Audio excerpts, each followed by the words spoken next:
In this video, I'm going to show you how to replace the door latch handle cable, which is what basically actuates the latch when you pull on the inner door handle on this Dodge Grand Caravan. I'm showing you the driver's side, but the procedure on the passenger side is exactly the same. Let's get started. I like to start at the inner door handle. There's a little cap right behind it. If you open the door handle, you should be able to reach in here and just pop this open. This will expose a T20 Torx screw, so let's remove that. Underneath the grab handle, there's another little cap that we have to pop up. I recommend a plastic tool for this so that you don't damage the door panel here. With that off, you can access another T20 screw that goes in straight from the top. There it is. Up in the corner here, we have to pop off the sail panel. That's what this is called. Use a plastic trim tool, pop it off from the top, and then pop it off from the door panel here. Now with everything off, we're going to use a larger trim tool, also a plastic one, and we're going to want to pop out the bottom first, pop out the clips that are behind this. So you're going to want to stick this in and just pry. Now it will be somewhat difficult, especially if this is the first time that this door panel is being removed. Oh.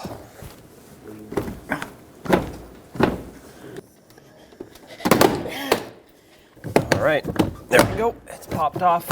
When you first pop it off, it's going to be very difficult, and honestly, sometimes it could even take two people, one to hold the door, one to pry away. Once you do pop it off, though, you should be able to slide it right up. And don't go too far. The door handle cables are still connected to the door handle. On the door handle cable here, you're going to want to pinch the two tabs that hold this cable on. You can use a pocket screwdriver to pry them in and get this to slide through its opening.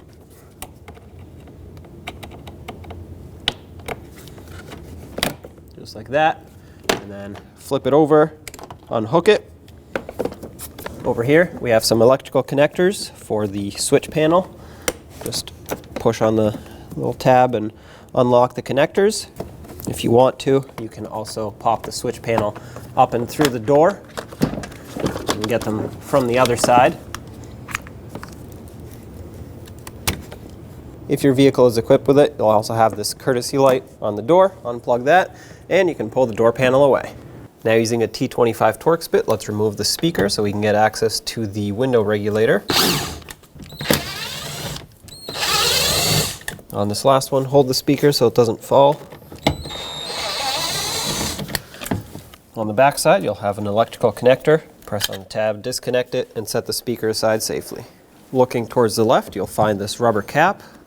Peel it off here so we can get access to the other side of the regulator.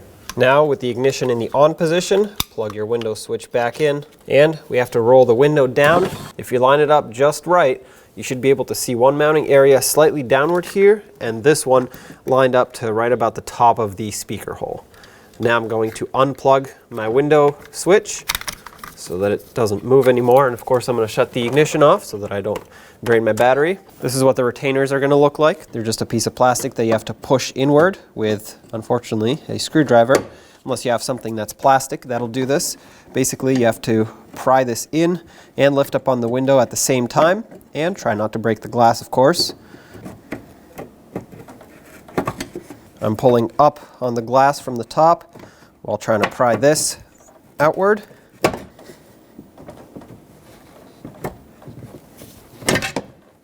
Okay, there's one. I unclipped the other side clip as well through the speaker hole, and now you should be able to pull the glass up. Now you can either pull it up like this and tape it over, which is what I'm going to do, just use some masking tape and hold it up, or if you tilt it sideways, you can pull the glass out. It's up to you. I'd like to just tape it up. It's a lot easier on this one than pulling the entire glass assembly out. As you tape this, make sure the glass is clean. If it's got a lot of debris on it, well, the tape won't hold. 3 pieces of tape should be plenty. If you'd like to add more, add more. Make sure you use some wider tape, not the narrow one. Otherwise, it can easily break. Also, if you use any other type of tape, it'll most likely leave some glue residue behind, which then you'll have to clean off. Painter's tape does not. Next, we have to remove all of the wires off of this door panel so we can remove this as an assembly. Just pull straight down on it. That should disconnect. And then pull out on this and on these, and make sure you unclip the whole harness. Up here, there are more retainers. Unplug the window motor while you're over here. There we go. Pop this harness out. Continue removing the harness. Over here, it's got a retainer right into the speaker hole. And remove all of the connectors off of this module, including this mirror. There we go.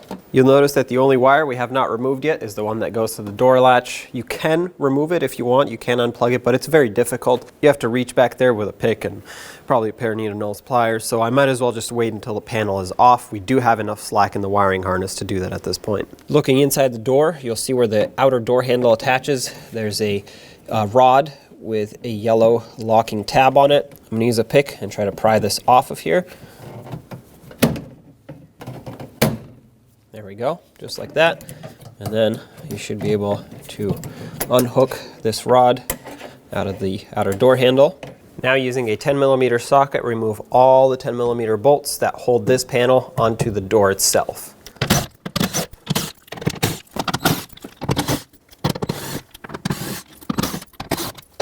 Now all we have to do is pry this away. It is sometimes stuck, so if you can't pull it off by hand, use a trim tool.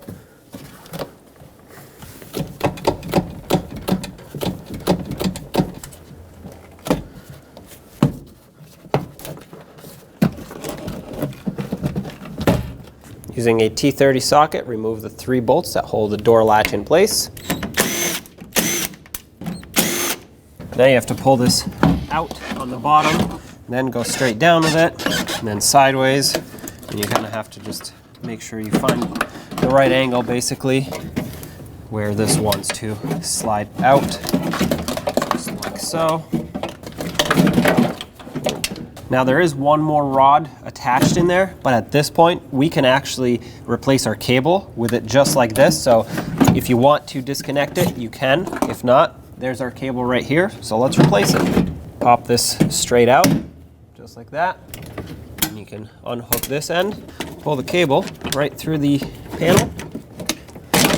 There we go. And once you unclip it off the door, there's your cable. Take your new cable, and I'm just going to install it from the back side like this. Pull it through. The grommet is directional, so it's just going to slide in a lot easier this way. There we go. It slid right in. Now this part of the cable needs to hook in right in there. It's a little bit difficult to see even in person just because it's tucked up into the latch, but basically this hook has to slide in and then straighten out. Just like that. Clip this onto its retainer. Make sure it actually clicks. Now let's bring the door panel back, slide it that way, then up, and then just try to line it up and hook it in. There we go. Make sure your wiring is good. All right, all the bolt holes line up. Everything is good, so I'm going to just put in one bolt at the top here, doesn't matter which one, just so I can have it stay on here, and in case it wants to fall off, well, it can't. So this is going to allow me to line everything else up. Line up the door latch now.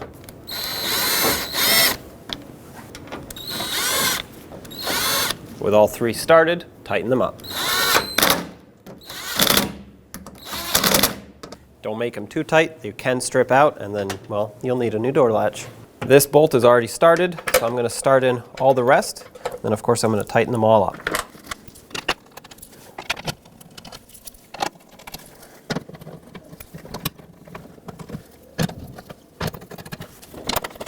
Make sure everything's lined up, snug them all up.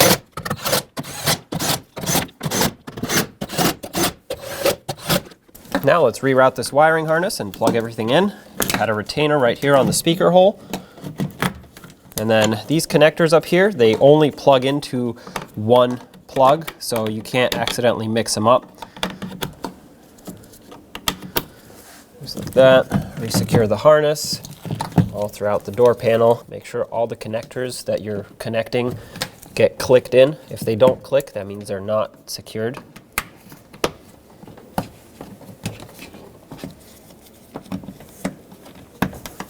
Inside the door panel, let's reconnect this rod. Make sure that hook is out of the way, or the retainer. Slide it in, make sure it's in all the way, and then clip this over. Of course, you can test it by pulling on the outer door handle. That should operate smoothly. It's time to put the window back down. Slowly and carefully remove the tape that you have here to hold up the window.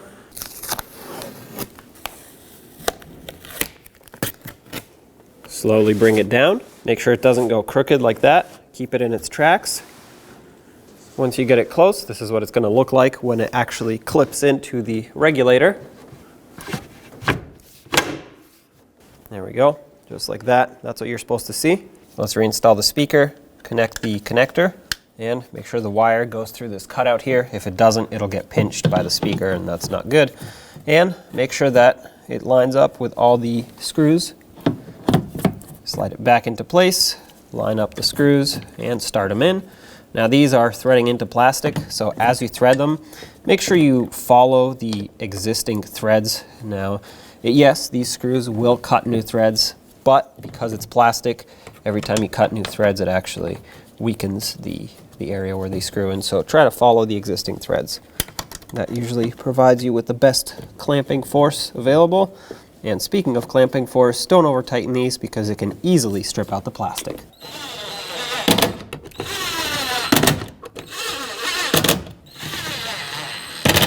Notice I went in a cross pattern, that way I can seat the speaker evenly. Also, you want to make sure these are tight and that the padding on the back side is squished, otherwise the speaker will rattle as you play music, and that's definitely not a noise you want to hear. Cover this back up.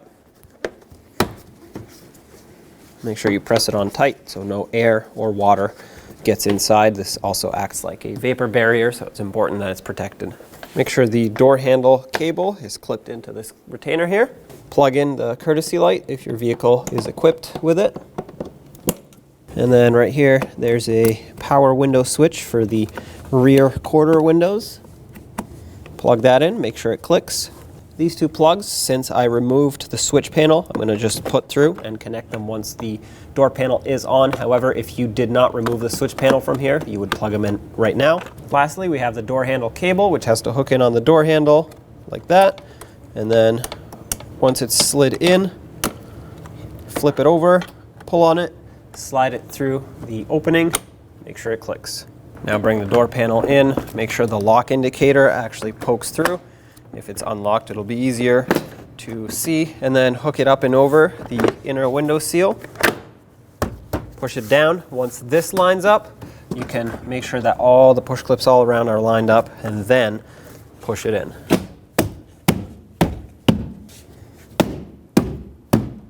There we go. Let's plug in the switch panel. Oh, there we go. That one's a little stiff. Slide it down. Should clip into place. If you accidentally locked your doors, make sure you unlock them so you don't get locked out of the vehicle. Behind the door handle, there was a T20 screw. Thread that back in and make sure it's snug.